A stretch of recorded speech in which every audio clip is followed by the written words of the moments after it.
Donc voilà, on est arrivé au niveau du Hajj al-Aswad là-bas. Ça c'est le coin yéménite. Donc c'est à partir de là qu'on dira la dua Rabbana atina fid dunya hasana wa fil akhirati hasana wa qina adhaban nar. Et là-bas le Hajj al-Aswad avec le maqam Ibrahim comme vous voyez. Donc nous on n'a pas encore commencé, on attend d'être vraiment à la limite avec le signal vert pour pouvoir commencer le tawaf Inch'Allah.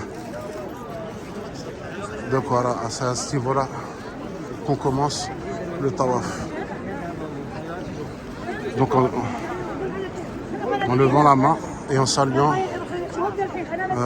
la pierre noire. Bismillah, Allahu Akbar. Donc là on va attendre un petit peu et on va commencer le tawaf Inch'Allah.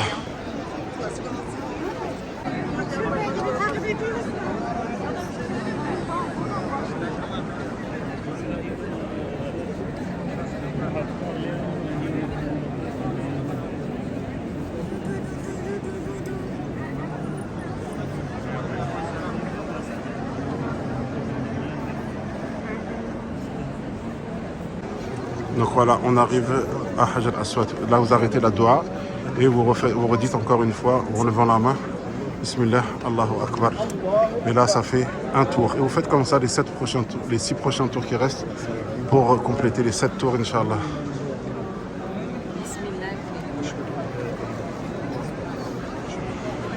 Bismillah, Allahu Akbar. Donc là, on arrive une nouvelle fois au coin yéménite pour terminer le deuxième tour. Donc là, je vous remontre encore une fois comment on fait chaque tour.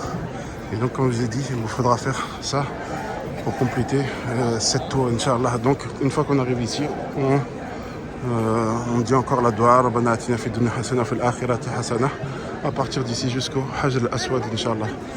Donc, à votre droite, la lumière verte. Et toujours pareil, le Hajj al-Aswad à gauche. Donc, à partir d'ici, on commence à Rabbana atina fid dunya hasana وفي الآخرة حسنة وقنا عذاب النار ربنا آتنا في الدنيا حسنة وفي الآخرة حسنة وقنا عذاب النار ربنا آتنا في الدنيا حسنة وفي الآخرة حسنة وقنا عذاب النار ربنا آتنا في الدنيا حسنة وفي الآخرة حسنة وقنا عذاب النار.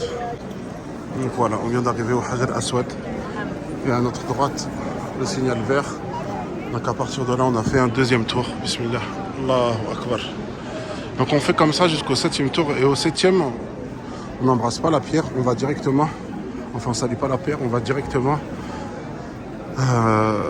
faire rak'atayn en disant Wattakhidhu min maqam Ibrahim musalla. Donc on va faire rak'atayn, ceux qui connaissent surat al-Kafirun, surat Qul Huwallahu Ahad. Donc ils la récitent pendant ces 2 rak'as. Et ensuite ils peuvent se diriger pour boire Zamzam. Donc rak'atayn maqam Ibrahim et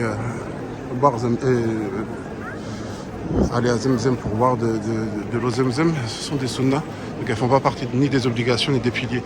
Donc j'ai oublié de vous dire, les piliers de la Umrah, c'est l'état de sacralisation, le tawaf et le sa'i entre Safa et Marwa.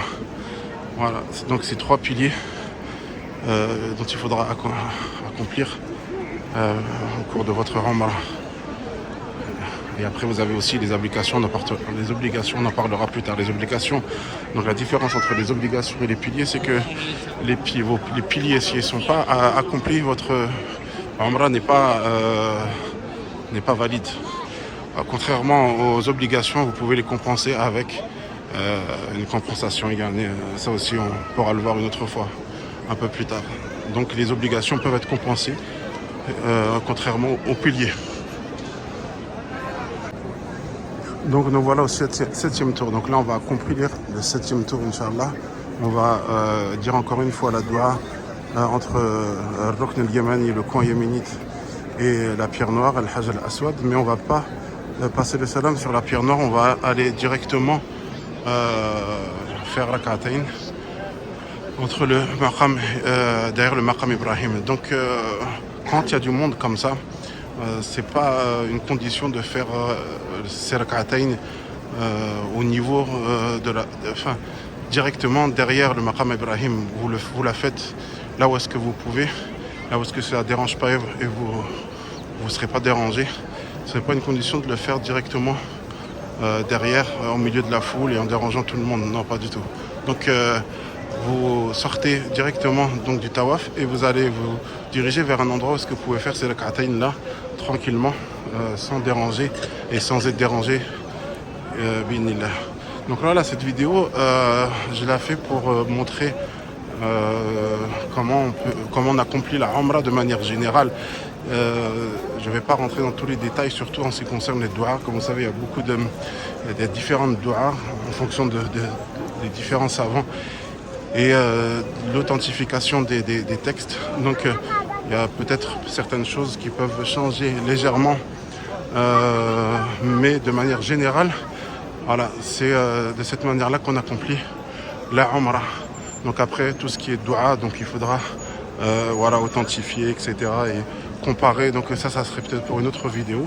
Mais de manière générale, voilà comment on accomplit une Umrah. Donc là, on va terminer le tawaf, Inch'Allah. Là, on va s'approcher de la pierre yéménite, du coin yéménite, et dire une dernière fois, comme je dis, la dua, Rabbana atina fid dunya hasana wa fil akhirati hasana wa qina adhaban nar. Et ensuite, on va dire, ça c'est une sunnah, wattakhidhu min maqama Ibrahim musalla. Donc, pour faire les rak'atayn maqam Ibrahim, donc comme je l'ai dit, ceux qui connaissent le kafir, ya ayyuha al-kafirun wa qul huwa wahad, donc ils font ces rak'atayn avec ces deux surahs, Inch'Allah. Donc là, on va terminer le 7e tour et on va se rejoindre après, Inch'Allah. Donc une dernière chose par rapport au tawaf, au 7e tour, soyez sûr de bien avoir franchi cette limite. Il y a un lien entre le Hajar al-Aswad, la pierre noire, et la lumière verte. Car beaucoup de gens font par exemple la rak'atayn derrière, comme vous pouvez le voir, et oublient qu'ils n'ont pas passé encore la limite et ils n'ont donc pas terminé leur 7e tour. Et de cette manière, ils voient leur Umrah non valide, vu que le tawaf est un des 3 piliers de la Umrah. Donc faire très attention à ça et vraiment s'assurer qu'on a bien passé cette limite au 7e tour, Inch'Allah. Donc là, à ce moment-là aussi, qu'est-ce qu'on fait? On recouvre son épaule droite qu'on avait découverte pour le tawaf, on la recouvre pour faire justement ces rak'atayn dont on a parlé juste avant. Donc là, on va dire ce que c'est cette sunnah, wattakhidhu min maqama Ibrahim musalla, et on va se diriger vers un endroit propice pour faire cette prière-là, Inch'Allah. Donc on va voir là un petit peu, même s'il faut aller se décaler par là-bas. Là, je vois qu'il y a beaucoup de monde qui font la prière. Ça sert à rien de se donner du mal et déranger et se faire déranger, alors que, alhamdoulilah, les possibilités sont... il y a beaucoup de possibilités. On n'est pas contraint, obligé de faire ce rak'atayn. Derrière, comme vous voyez, il y a beaucoup de monde. Voilà, tout le monde se bat un petit peu pour la faire là-bas, mais voilà, c'est pas une condition, alhamdoulilah. Il y a les possibilités de le faire partout dans le Masjid al-Haram, Inch'Allah. Donc là, ouais, il y a beaucoup moins de monde. On va être beaucoup plus tranquille. Nous, déjà, premièrement, et on ne dérangera pas les gens aussi qui font le tawaf. Voilà.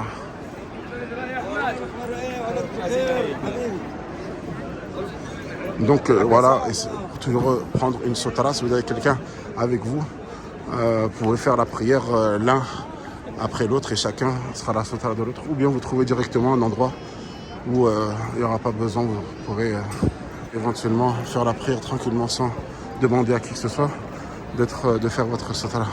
En sachant qu'il y a des savants qui mettent comme condition, si vous prenez une personne comme sotara, que la condition que vous la prévenez et qu'elle reste jusqu'à la fin de votre prière, c'est-à-dire qu'elle mette l'intention d'être votre sotara. Sans intention, en fait, elle ne l'est pas réellement, elle peut partir à n'importe quel moment, et à ce moment-là, vous n'aurez pas appliqué cette sunna. Pour ceux qui pensent que c'est une sunna, il y en a d'autres qui pensent que c'est une obligation.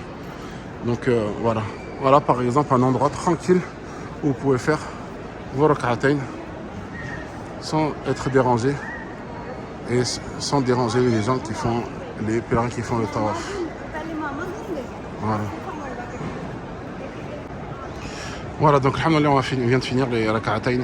Donc vraiment, tout ça, ça a pour but d'éclairer certaines personnes qui n'ont jamais fait la Umrah Mais on demande à Allah Azza wa Jalla qu'il nous protège de l'ostentation et qu'il accepte nos œuvres. Allah musta'an.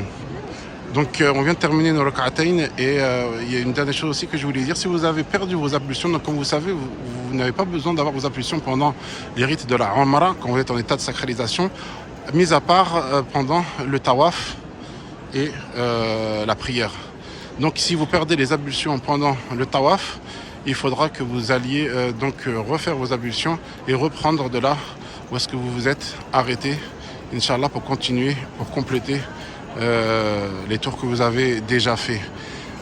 Donc là maintenant on va aller se diriger vers Zemzem qui est par là, et c'est par là aussi qu'on accède au Mas'a, c'est-à-dire à Safa et à Marwa. Donc là-bas il y aura aussi une ayah à dire, Inch'Allah, et des droits à faire sur Safa et sur le mont Safa et sur le mont Marwa. Et donc avant on va passer au Zemzem. Zemzem, donc c'est une sunna aussi, comme je disais tout à l'heure, d'aller boire Zemzem après avoir fini, avoir fait les rak'atayn. Et aussi c'est légiféré de se mettre du Zemzem un peu partout dans le corps. Il y a même des savants qui disent que c'est le seul moment où est-ce que le prophète sallallahu alayhi wa sallam l'a fait, donc pendant la Umrah. Donc c'est le seul moment où est-ce qu'on peut passer de l'eau au Zemzem. Donc ça c'est un avis, hein. Donc on peut passer de l'eau Zemzem sur notre corps, etc. en y cherchant un bienfait, la baraka. Donc voilà, vu qu'il n'y a que à ce moment où le prophète sallallahu alayhi wa sallam l'a fait, il y a certains savants qui estiment que voilà, c'est l'occasion de le faire et que c'est pas possible de le faire à d'autres moments que pendant la Umrah. Donc là on va se diriger vers Zemzem, il y en a ici. Donc on va boire Zemzem et en passer un petit peu sur le corps, Inch'Allah. Et on va se diriger vers le Mas'a, vers Safa et Marwa. Je me retourne, là j'ai perdu mes compagnons. C'est très donc ouais, les rak'atayn qu'on fait ici là, donc on les fait très rapidement. On fait 2 rak'atayn tout simplement. Il n'y a pas de nécessité de les allonger, de prendre beaucoup de temps, etc. etc. C'est vraiment 2 rak'at qu'on fait après avoir fait 7 tours. Et on peut le faire aussi à tout moment, à chaque fois qu'on fait le tawaf. Donc à chaque fois qu'on termine 7 tours, faire ces rak'atayn là. Et il n'y a pas besoin de faire des longs soujoud ou bien des longs recours, etc. etc. 2 rak'at toutes simples suffisent, Inch'Allah. Quand je dis toutes simples, sans ajouter dans les recours et dans la récitation ou dans le soujoud, etc. C'est ce que je veux dire par là. Donc voilà, c'est comme ça que c'est présenté Zemzem, donc toujours pareil. Dans les jerrycans, vous avez le Zemzem, là c'est le frais. Et là, avec écrit en bleu, not cold, c'est tiède. Voilà.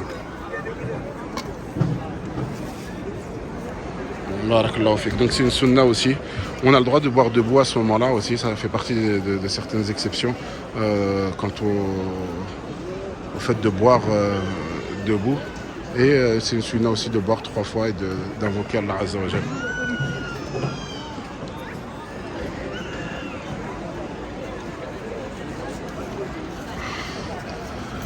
Donc, comme je l'ai dit, on peut en prendre aussi sans passer sur le visage, sur les yeux, sur les bras. Voilà. Et on va se diriger vers Safa et Marwa et on va dire la ayah. Donc certains, c'est pareil, hein, on peut dire juste le début de cette ayah ou la dire complètement, inna Safa wa Marwa min sha'airillah. Et ensuite dire Abda'u bima bada Allah, comme Allah Azza wa Jalla a commencé dans cette ayah par Safa. On commencera donc par Safa. Donc à tout de suite, Inch'Allah. C'est là-bas. Voilà, Safa et Marwa.